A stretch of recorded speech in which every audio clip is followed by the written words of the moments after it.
అందరికీ నమస్కారం. మొదటి ర్యాంకుకి 100 సూత్రాలు అనే పుస్తకం నుంచి మన ఏకాగ్రతను అద్భుతంగా పెంచుకునే ఒక పవర్ఫుల్ పద్ధతి గురించి ఈరోజు మనం తెలుసుకోబోతున్నాం. ఇంతకీ ఏంటా రహస్యం? పదండి చూద్దాం.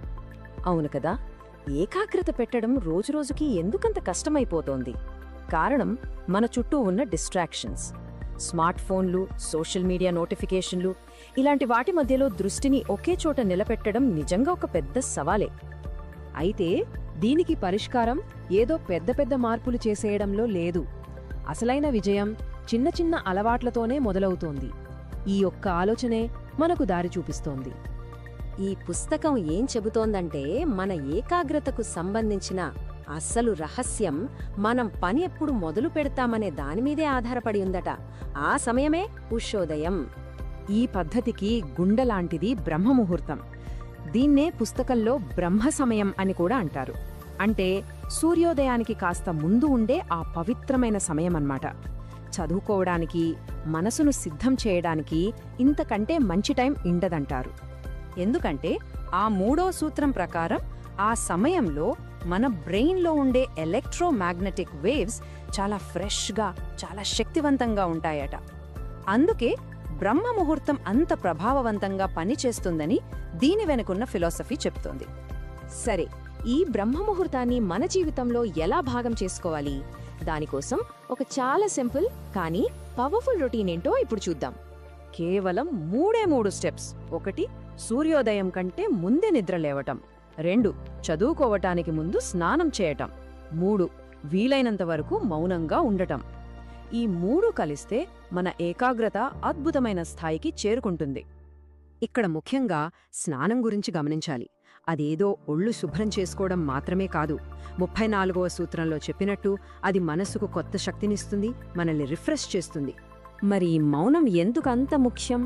5వ సూత్రం ప్రకారం పొద్దున్నే లేవగానే మాట్లాడటం తగ్గిస్తే మన మెదడులోని న్యూరాన్ బాండ్స్ బలపడతాయట. దీనివల్ల నిన్న చదివింది కూడా ఈజీగా గుర్తుకొస్తుంది. ఓకే, శరీరాన్ని, మనసును సిద్ధం చేసుకున్నాం. మరి మనం చదువుకునే చోటు సంగతేంటి? మన చుట్టూ ఉన్న వాతావరణాన్ని ఏకాగ్రతకు అనుకూలంగా ఎలా మార్చుకోవాలో చూద్దాం.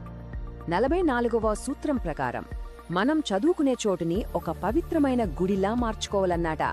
అంటే స్నానం చేసి, ఒక అగర్బత్తి వెలిగించి, కొద్దిగా గంధం పెట్టుకుని ఓ 2 నిమిషాలు ప్రార్థన చేయడం. ఈ చిన్న పనులు అక్కడి వాతావరణాన్నే మార్చేస్తాయి.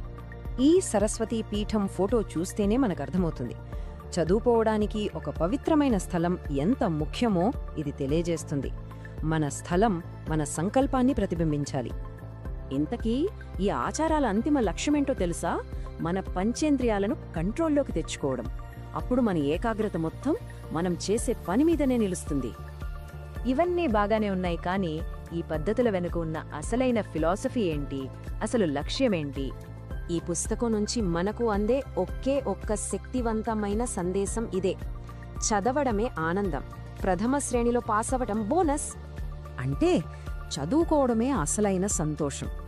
మంచి ర్యాంక్ రావడం అనేది జస్ట్ ఒక బోనస్ మాత్రమే. మనం పాటించే ఈ ఉదయపు ఆచారాలు, ఈ ఏకాగ్రత పద్ధతులు కేవలం మార్కుల కోసం కాదు, నేర్చుకునే ప్రాసెస్ని ఎంజాయ్ చేయడం కోసం. ఒక్కసారి ఆలోచించండి.